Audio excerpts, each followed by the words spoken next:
गुरुर्ब्रह्मा गुरुर्विष्णु गुरुर्देवो महेश्वरा गुरुर्साक्षात् परं ब्रह्म तस्मै श्री गुरुवे नमः।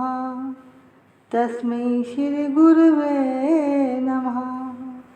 नारायणं नमस्कृत्य नरं चैव नरोत्तमं देवीं सरस्वतीं व्यासं ततो जयमुदीरयेत्। वक्रतुंड महाकाय सूर्यकोटि समप्रभा निर्विघ्नं कुरु मे देव सर्वकार्येषु सर्वदा। अतुलितबलधामं हेमशैलाभदेहं धनुज्वं कृशानं ज्ञानिनां ग्रगण्यं सकलगुणनिधानं वानराणामधीशं रघुपतिप्रियभक्तं वातजातं नमामि। हरे कृष्णा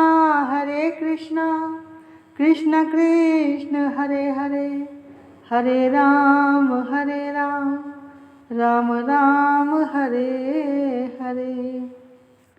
श्री राधा मेरी स्वामिनी मैं राधा जी को दास। जन्म जन्म मोहे दीजियो श्री वृंदावन वास। जन्म जन्म मोहे दीजियो श्री वृंदावन वास। सब द्वारन को छोड़ के आई आप जी के द्वार। हे वृषभानु की लाडली जरा मेरी ओर निहार। जरा मेरी ओर निहार।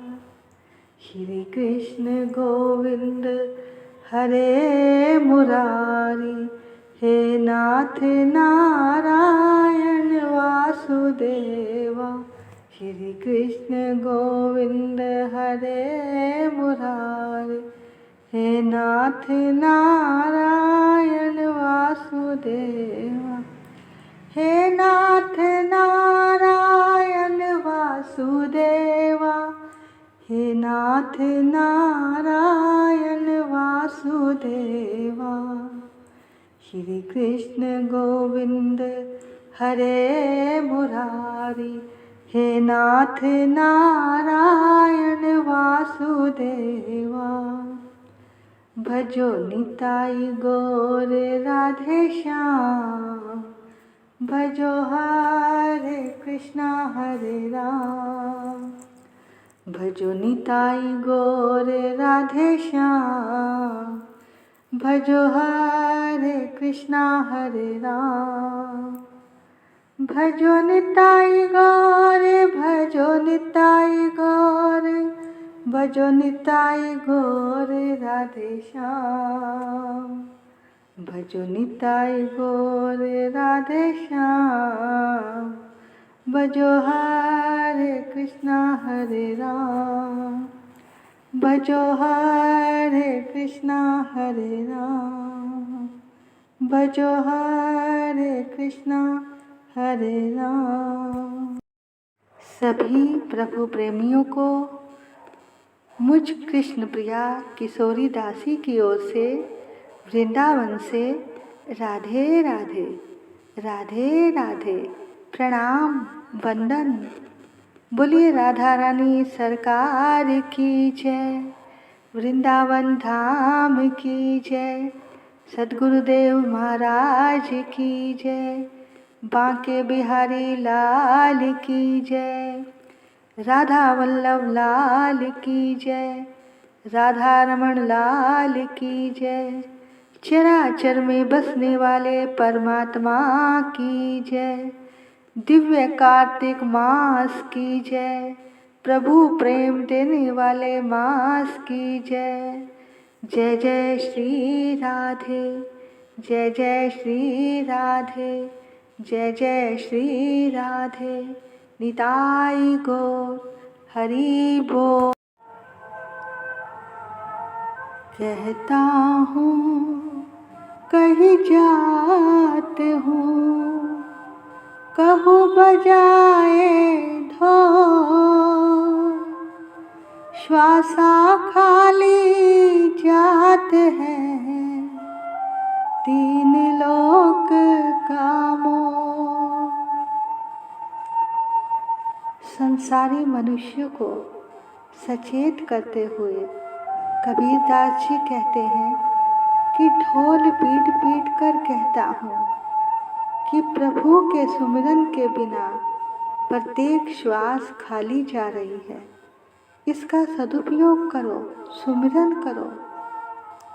अरे बिना सुमिरन के ये जीवन व्यर्थ है। जो समय बीता जा रहा है, जो सांसें पूरी हो रही हैं, वो पुनः लौटकर नहीं आएंगी। अब भी समय है, ध्यान दो और सुमिरन करो। देखो, ये जो कार्तिक का महीना है भगवान को इसलिए प्रिय है क्योंकि ये राधा रानी का महीना है। और इस कार्तिक मास में, इस दिव्य मास में बिना किसी कारण के ही राधा रानी बस कृपा ही कृपा बरसाती है, चाहे कोई इसका पात्र हो या ना हो। देखो, अपनी जीवा पर राम नाम का दिया जलाओ।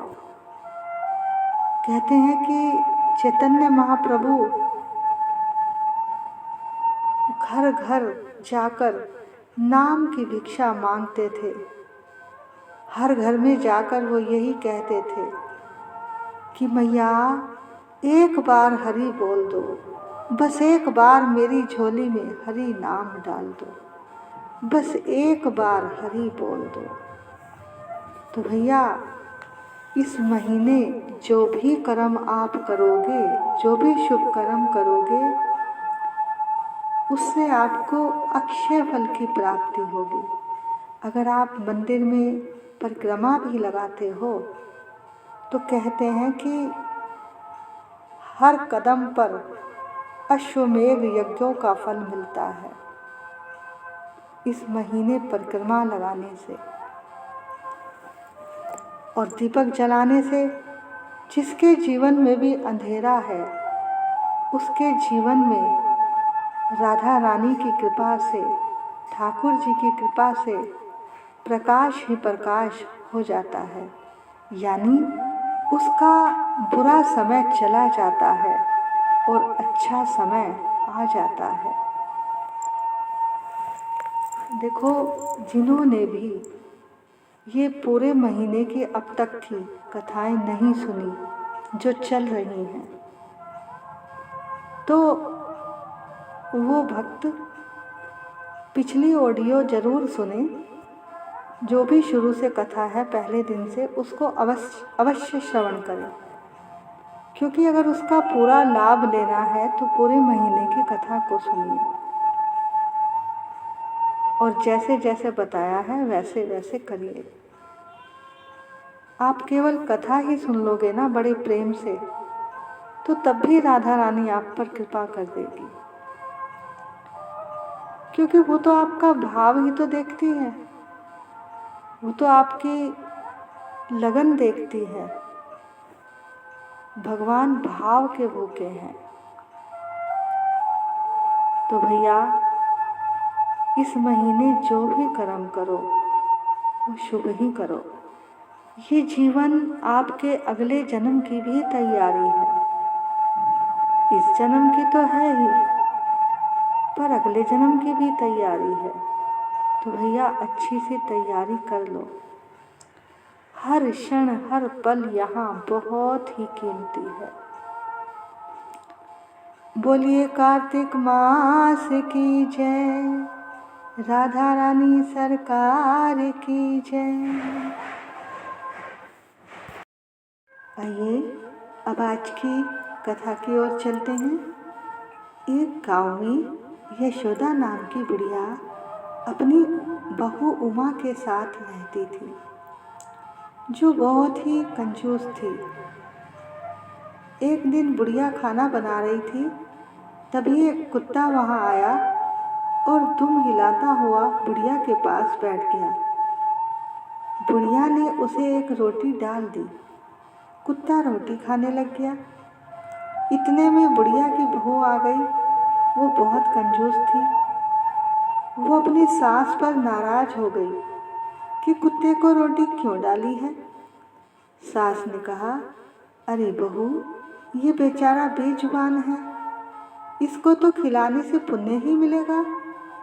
बहू बोली, अब तो आपकी अर्थी उठने वाली है, पुण्य कमा कर क्या करोगी माँ जी। अब बहू की वजह से एक भिखारी तक भी उनके दरवाजे से खाली ही लौटता था। उमा का राजू नाम का 4 साल का एक बेटा था, जो कुछ दिनों से बीमार था। उसकी बीमारी ठीक नहीं हो रही थी। उसकी माँ ने राजू से पूछा कि बेटा, क्या खाओगे? मैं तुम्हारी पसंद का भोजन बना देती हूँ। बहू ने स्वादिष्ट भोजन बनाया, पर राजू ने कुछ नहीं खाया। बहू इस पर भी चिंतित थी कि लड़का कैसे ठीक होगा। उमा हर रोज राम जी के मंदिर में जाकर पूजा करती और केवल 1 पैसा दान करती थी। एक दिन पुजारी जी बोले कि चढ़ाने के लिए तो 1 पैसा लाई हो और मांगने को इतना कुछ मांगती हो। तब बहू बोली, पुजारी जी, राम जी तो कुछ खाते नहीं हैं, बस आप ही सब कुछ खा लोगे क्या? पुजारी इसकी बातों से हैरान थे। अब इधर जब बहू गुस्से में घर आई तो देखा कि उसकी सास कबूतरों को दाना डाल रही है। बहू बोली, ऐसे ऐसे काम करोगी तो मैं तुम्हें घर से बाहर निकाल दूंगी। सास को बहुत दुख हुआ और वो रोते रोते भगवान से प्रार्थना करने लगी कि हे प्रभु, मेरी बहू को सद्बुद्धि दो और दया दो। वो इतनी कंजूस क्यों है? थोड़ी देर में उनके दरवाजे के बाहर एक अंधा भिखारी भीख मांगने आ गया। यशोदा देवी ने बहू से कहा कि एक अंधा भिखारी भीख मांग रहा है, कुछ पैसे दे दो। तब बहू ने कहा कि देखो, मैं इतनी गर्मी में खाना पका रही हूँ, आप बार बार पैसे मांगती जाती हो। यहाँ से चली जाओ और उस भिखारी को भी वापस भेज दो। अब वो तो बेचारा अंधा है। यशोदा देवी भिखारी को कहती है कि बेटा, माफ़ करना, मेरे पास तुम्हें देने के लिए कुछ भी नहीं है। अंदर आकर यशोदा देवी ने फिर राम जी से फिर से प्रार्थना की कि हे राम जी, मेरी बहू को सद्बुद्धि दो। तभी रात को बहू अपने कमरे में जब सो रही थी तो उसके सपने में राम जी आ गए। वो उनसे रुपए पैसे मांगने लगी सपने में भी। राम जी ने कहा, तुम जो मांगोगी मैं वो ही दूंगा, पर तुम्हें भी मेरा कहना मानना होगा। बहू ने कहा, राम जी, मैं वही करूंगी जो आप कहोगे। राम जी बोले, कल तुम्हारे यहाँ जो भी भिखारी आएगा सबको दान देकर विदा करना।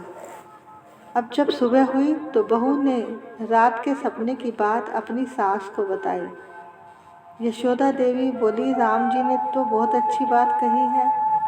अब अगली सुबह उमा उठी और बाहर जाकर खड़ी हो गई। तभी बाहर एक भिखारन आई, बोली कि मुझे कुछ पैसे दे दो। उमा ने उसे कहा, मैं अभी पैसे लाती हूँ, और कुछ पैसे लाकर देकर विदा कर दिया। तभी एक और भिखारी खड़ा हो गया आकर। उमा ने उसे भी कुछ पैसे दे दिए। फिर तीसरा भी आ खड़ा, वो भी पैसे लेकर अभी लौटी थी तो दूसरा आ गया। इस तरह से भिखारियों की लाइन लगी। आज हड़ताल है, लोग घर से बाहर नहीं निकलते, पर यहाँ तो एक से बढ़कर एक आ रहे हैं। वह सबको एक एक रुपया देकर जाती है। अब आगे घर में गई तो दूसरी ओर भी भिखारियों की लाइन लगी पड़ी है। उसने उनको भी पैसे दे दिए।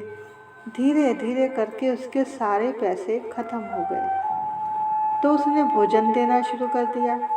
अब धीरे धीरे भोजन भी खत्म हो गया। तब उमा सास के पास जाकर अपना दुखड़ा रोती है, मगर भिखारी आते ही जा रहे हैं। तभी एकदम राम जी प्रकट हो जाते हैं और दर्शन देकर कहते हैं कि पुत्री, मैं तो तुम्हारी परीक्षा ले रहा था, तुम पास हो गई हो, तुम्हारा सारा धन वापस मिल जाएगा और तुम्हारा बेटा भी ठीक हो जाएगा। ये कहकर भगवान राम अंतर्ध्यान हो गए।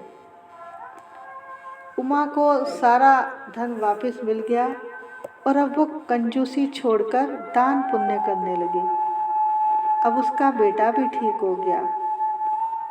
तब उसकी सास बहुत खुश हुई कि हे कार्तिक महाराज, जैसे यशोदा देवी की बहू को सद्बुद्धि बख्शी है और उनके घर में सुख शांति दी है, ऐसे सबको देना। बोलो कार्तिक मास की जय। सियापति रामचंद्र महाराज की जय। जय जय श्री राधे, जय जय श्री राधे। आइए अब कार्तिक मास के महात्म की ओर चलते हैं। देखो, कल हमने आपको राधा दामोदर मंदिर की महिमा सुनाई थी। आज इसमें कार्तिक महात्म में राधा कुंड की महिमा का वर्णन है, जो हम आपको बड़े विस्तार से अच्छे तरीके से सुनाएंगे कि राधा कुंड क्या है। सूत जी ने ऋषियों से कहा कि कार्तिक शुक्ल अष्टमी से ही भगवान कृष्ण ने गाय चरानी शुरू कर दी थी, इसलिए इस अष्टमी को गोपाष्टमी भी कहा जाता है। सब मनोकामनाओं की पूर्ति के लिए इस दिन गौ माता को पहले तिलक लगाकर पूजा करनी चाहिए, फिर भरपेट चारा खिलाकर गौ माता की परिक्रमा लगानी चाहिए।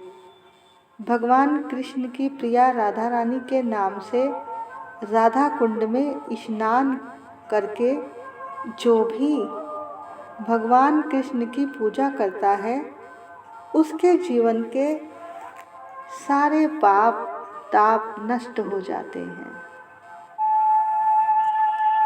जो राधा कुंड नहाई, वाने पुत्र रतन सुख पाई। जिनके यहाँ संतान नहीं है, वो अगर राधा कुंड में दोनों पति पत्नी इकट्ठे होय के दिन मध्य रात्रि को स्नान करते हैं, उनके घर में एक ही साल के अंदर संतान की प्राप्ति हो जाती है। अब हम आपको आगे भी राधा कुंड की और महिमा बताते हैं कि राधा कुंड कैसे प्रकट हुआ।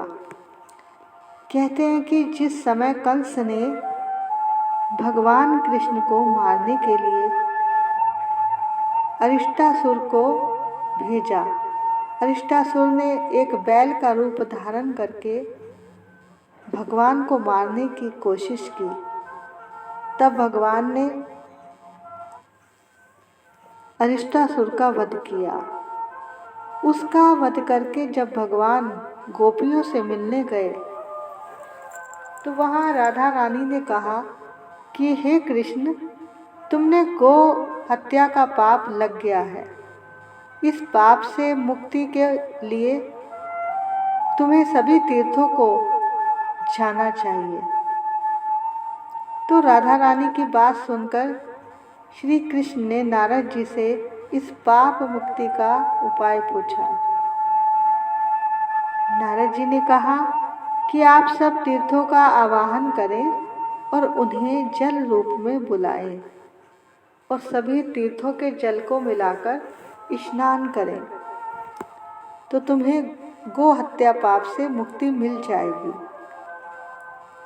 नारद जी के कहने से श्री कृष्ण ने अपनी बांसुरी के माध्यम से एक कुंड का निर्माण किया जिसमें सब तीर्थों के जल एकत्रित होकर आ गए। अब सारे तीर्थ श्री कृष्ण के आवाहन करने से उसी कुंड में आ गए। कृष्ण द्वारा बने कुंड को देखकर श्री राधा रानी ने भी पास में ही अपने कंगन से एक कुंड खोदा। जब कृष्ण ने उनके कुंड को देखा तो उनके कुंड में प्रतिदिन स्नान करने और उनके द्वारा बनाए कुंड से भी ज़्यादा प्रसिद्ध होने का वरदान दे दिया। राधा रानी के द्वारा बनाए गए कुंड का नाम राधा कुंड है और कृष्ण के बनाए हुए कुंड का नाम श्याम कुंड पड़ा। कहते हैं अहोई अष्टमी वाले दिन ही ये घटना घटी थी। तो अहोई अष्टमी के दिन मध्य रात्रि में जो भी स्नान करते हैं उनकी सब मनोकामनाएं पूर्ण होती हैं।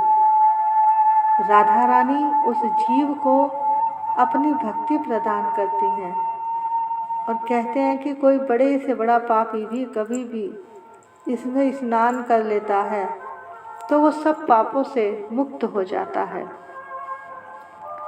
यहाँ हर साल हजारों लाखों भक्त स्नान करने के लिए आते हैं। राधा कुंड और श्याम कुंड की अपनी अलग अलग महिमा है, विशेषता है।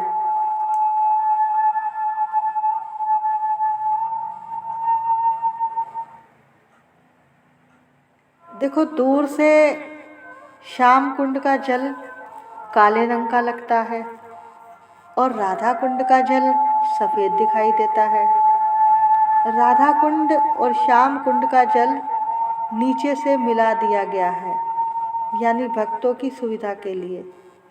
भगवान ने ये वरदान दिया था कि जो भी इन कुंडों में स्नान करेगा उसे हमारी भक्ति मिलेगी। श्रीमन रूप गोस्वामी जी कहते हैं कि वैकुंठ से भी श्रेष्ठ मथुरा है, क्योंकि मथुरा में भगवान कृष्ण का जन्म हुआ, और मथुरा से श्रेष्ठ है श्री धाम वृंदावन, क्योंकि वृंदावन भगवान की लीला स्थली है और यहाँ पर भगवान ने रास लीला की। इस लीला के माध्यम से जीव और परमात्मा का मिलन हुआ। और वृंदावन से श्रेष्ठ है गोवर्धन। गोवर्धन में भगवान ने गोपनीय लीलाएं की। यहाँ पर भगवान ने बसंती रास किया है जो अन्य कहीं नहीं किया। और गोवर्धन से श्रेष्ठ है राधा कुंड, जो कि उस प्रेम को दान कर सकता है। राधा कुंड साक्षात राधा रानी का ही स्वरूप है। श्री राधा कुंड में स्नान करना समझ लो उनके प्रेम रूपी सरोवर में स्नान करना है। ये राधा कुंड ही हमें राधा रानी के प्रेम को दान कर सकता है। जैसे सारी गोपियों में ये राधा रानी भगवान को प्रिय है, उसी तरह से राधा कुंड भी श्री कृष्ण को सबसे ज़्यादा प्रिय है। हमारे यहाँ वृंदावन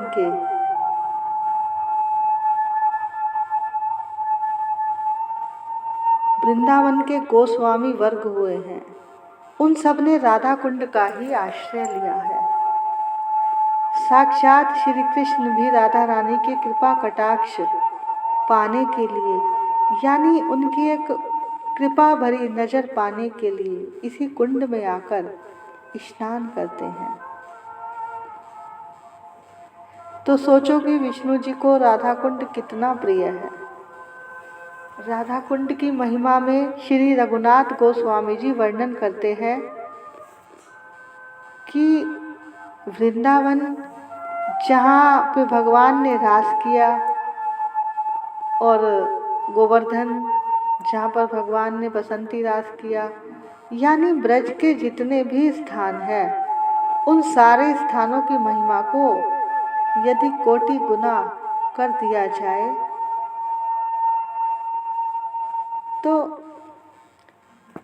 कोटि गुण महिमा भी राधा कुंड के अंश का अंश भी लेश मात्र को स्पर्श नहीं कर सकते।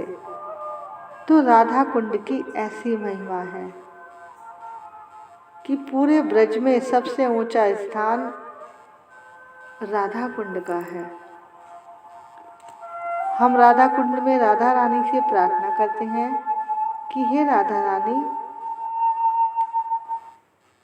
आपकी जितनी भी सखियां हैं उनके बीच हमारी भी गिनती कर लो।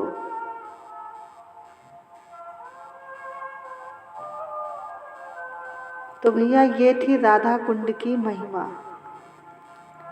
इसके बाद बताया कि गाय की सेवा करने से परम पद की प्राप्ति होती है। तब सूत जी ने ऋषियों से कहा, गोपाष्टमी के महीने बताइए कि इस दिन क्या करना चाहिए। तब बताया, सुबह सुबह उठकर स्नान करें, गायों को फूल पुष्प से सजाना चाहिए और गुड़ जलेबी खिलानी चाहिए, भरपेट घास खिलानी चाहिए, आरती भी करनी चाहिए, परिक्रमा लगानी चाहिए, रोज गाय की रोटी भी निकालनी चाहिए। तब सूत जी गोपाष्टमी की कथा सुनाते हुए कहते हैं, भगवान जब 6 वर्ष के हुए तब एक दिन मैया के पास आए और कहने लगे, मैया मैया, अब मैं बड़ा हो गया हूँ। मैया बोली, लाला तू बड़ो है गयो है तो अब मैं क्या करूं? कन्हैया बोले, अब हम बछड़े चराने नहीं जाएंगे, अब हम गैया चराएंगे। ये बात सुनकर मैया ने कहा, अच्छा तो ठीक है, पहले बाबा से पूछ ले। अब कन्हैया जल्दी से बाबा के पास पहुँचे। बाबा बाबा, अब मैं बड़ा हो गया हूँ, अब मैं बछड़ा चराने नहीं जाऊँगा, अब मैं गैया चराने जाऊँगा। बाबा बोले, अरे लाला तुम तो अभी बहुत छोटे हो। नहीं बाबा, मैं तो गैया ही चराऊँगा। अच्छा ठीक है लाला, तो पहले पंडित जी से मुहूर्त तो निकलवा लो। अब कन्हैया पहुँचे पंडित जी के पास और वहाँ पर सारी बात बताई। कहा कि आपको मेरे बाबा ने बुलाया है, पर आप वहाँ जाकर यही बताना कि आज का ही मुहूर्त निकला है। मैं आपको इसके बदले में खूब सारा माखन मिश्री दे दूंगा। इस प्रकार पंडित जी ने वहाँ पर जाकर यही कहा कि आज का मुहूर्त अच्छा है, नहीं तो 1 साल तक कोई मुहूर्त नहीं है। तो उसी दिन से नंद बाबा ने कन्हैया को गाय चराने की स्वीकृति दे दी और वह शुभ तिथि जो थी वो यही थी, कार्तिक मास के शुक्ल पक्ष की अष्टमी। कन्हैया के गोचारण के कारण ही ये तिथि गोपाष्टमी कहलाई। तो आज के दिन जो भी गैयों का पूजन करता है,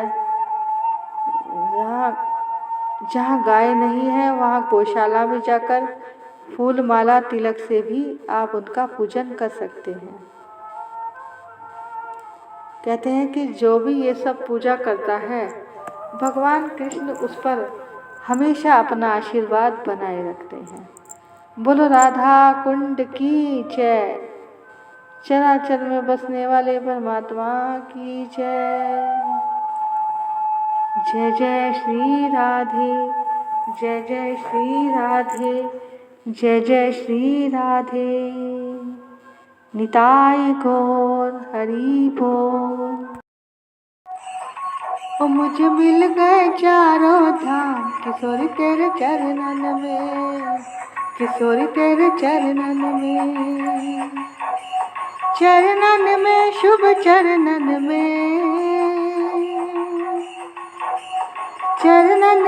शुभ चरणन में ओ मेरी बीते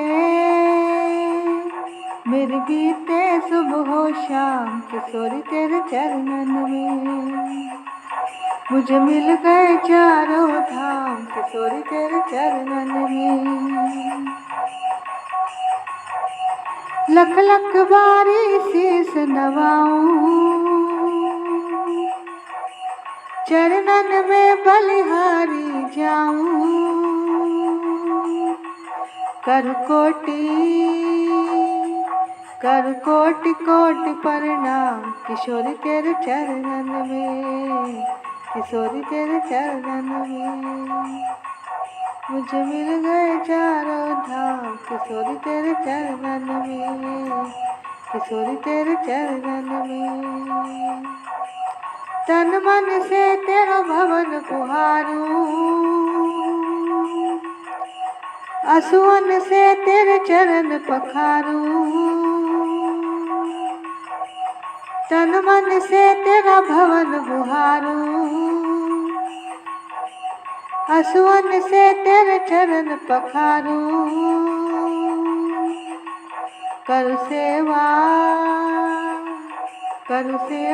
मैं निष्काम किशोरी तेरे चरणन में किशोरी तेरे चरणन में धाम छोड़ कर कहीं न जाऊं धाम छोड़ कर कहीं न जाऊं उम्र तेरे चरणों में बिताऊं उम्र तेरे चरणों में बिताऊं जीवन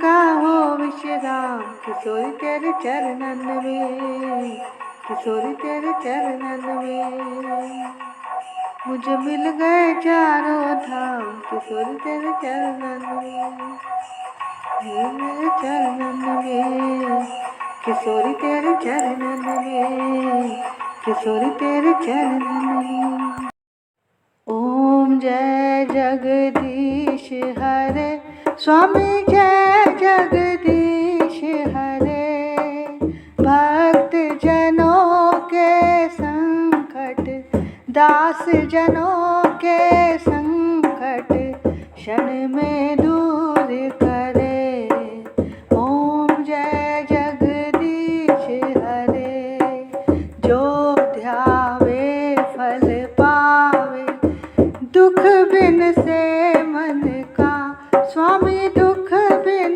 से मन का सुख संपत्ति घर आवे सुख संपत्ति घर आवे कष्ट मिटे तन का ओम जय जगदीश हरे मात पिता तुम मेरे शरण पड़ू मैं किसकी स्वामी शरण पड़ू मैं किसकी तुम बिन और ना दूजा तेरे बिन और ना दूजा आस करूं जिसकी ओम जय जगदीश हरे तुम पूर्ण परमात्मा तुम अंतर्यामी स्वामी तुम अंतर्यामी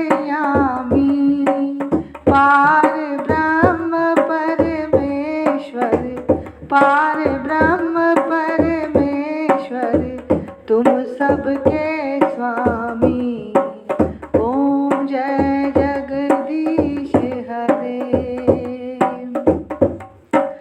तुम करुणा के सागर तुम पालन करता स्वामी तुम पालन करता मैं मूर्ख खल कामी मैं मूर्ख तुम स्वामी कृपा करो भरता ओ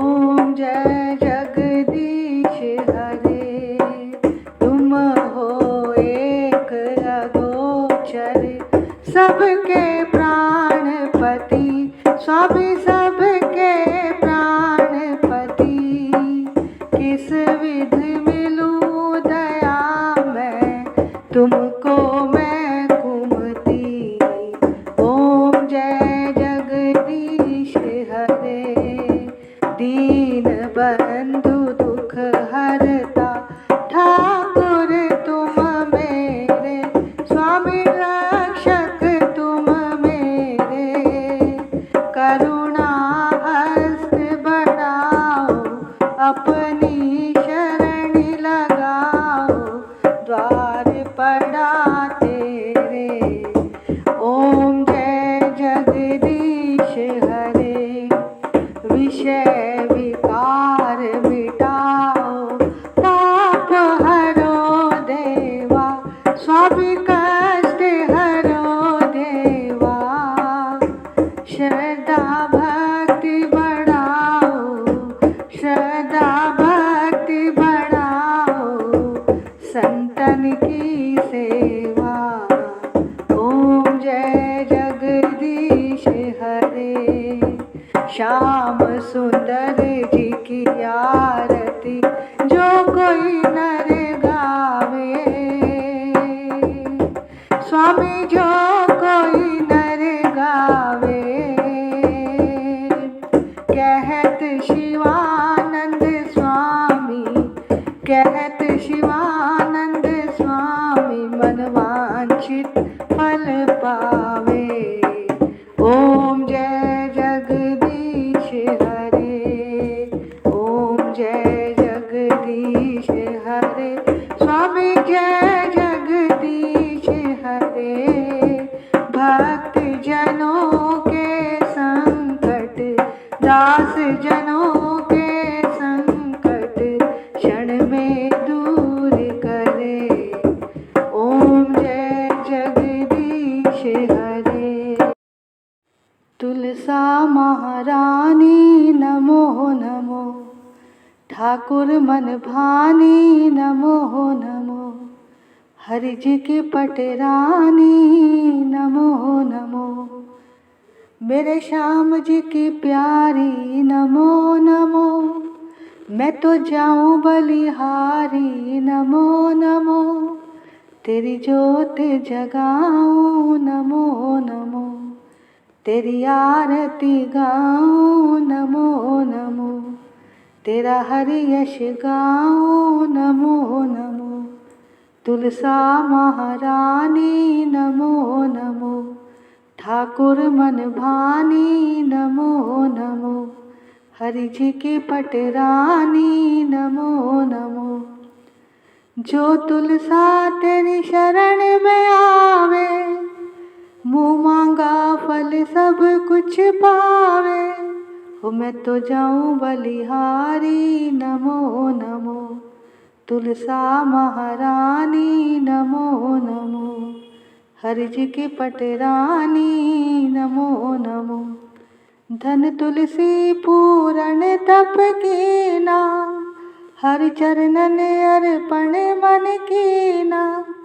शालिग्राम जी की प्यारी नमो नमो, तुलसा महारानी नमो नमो। जो तुलसी तेरी आरती गावे, बस बैकुंठ अमर पद पावे। तेरी महिमा सबसे न्यारी नमो नमो, तुलसा महारानी नमो नमो, हरि जी की पटरानी नमो नमो।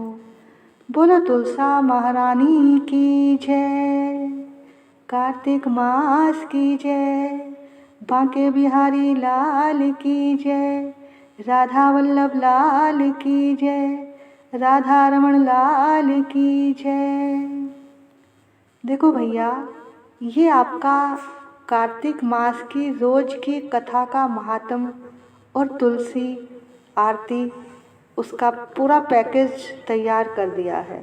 बस आपको रोज़ सुबह ब्रह्म मुहूर्त में उठना है, उठकर स्नान करना है और इस कथा को बड़े ही प्रेम से और भाव से सुनना है। इसके बाद तुलसी जी की पूजा और आरती करनी है। और जैसा कि यहाँ कथा के बाद सब कुछ दे रखा है आपकी सुविधा के लिए, और बस आपने करना क्या है, आपका क्या व्रत और नियम है, आप बस प्रेम से इस कथा को सुनना, बैठकर आराम से सुबह ब्रह्म मुहूर्त में, और उसके बाद अपनी आरती की थाली सजाकर बैठना। और जब इसमें आरती बोली जाए तो आप भी पहले ठाकुर जी की आरती करना और उसके बाद तुलसी जी की पूजा और आरती करना। इससे आपकी सारी पूजा पूर्ण हो जाएगी। जय जय श्री राधे, जय जय श्री राधे, जय जय श्री राधे, निताई गौर हरि बोल।